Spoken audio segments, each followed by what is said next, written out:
Olá, meu nome é Carlos Barros, sou professor de História, cantor e pesquisador.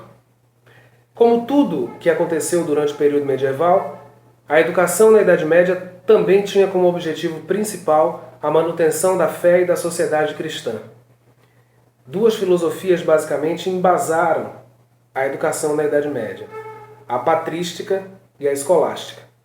A patrística foi um movimento que surgiu no início da Idade Média e que era fundamentada exatamente no que era considerado patrimônio dos padres, ou seja, a pedra fundamental da construção do pensamento cristão. A patrística fundamentou, por exemplo, o objetivo da educação na Idade Média, que era a fé acima de todas as coisas.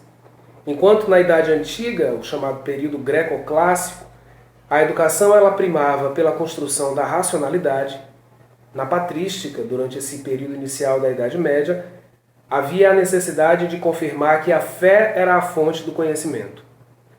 A escolástica, que vai ser a filosofia da Baixa Idade Média, do final do período medieval, vai ser um desdobramento filosófico do que construiu a patrística anteriormente, fazendo com que a fé fosse justificada pela racionalidade.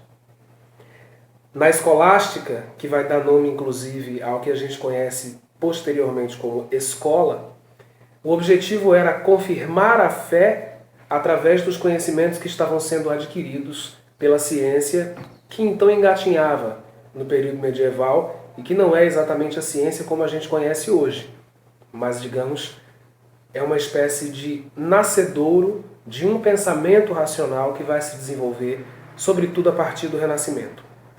Patrística e escolástica, dessa forma, são duas filosofias que promovem esse embasamento filosófico do que veio a ser a educação no período medieval, no que a gente chama de Idade Média. Tem uma outra característica importante que eu acho sobre a educação na Idade Média, no período medieval, que é a construção da ideia de escola e a organização da escola mais ou menos como a gente conhece hoje.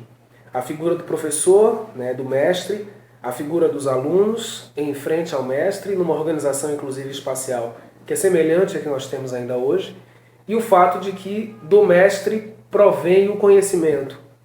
Uma ideia que a pedagogia contemporânea vem, ainda bem, modificando, que é a ideia de que do professor emanaria o conhecimento, a ideia da transmissão do conhecimento. Na Idade Média isso fazia sentido, sobretudo no período da escolástica, em que a racionalidade ela estava sendo colocada no sentido de justificar a fé.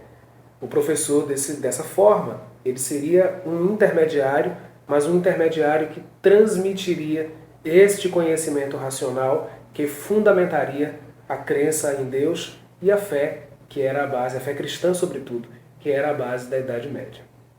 Espero ter ajudado vocês. Bom trabalho.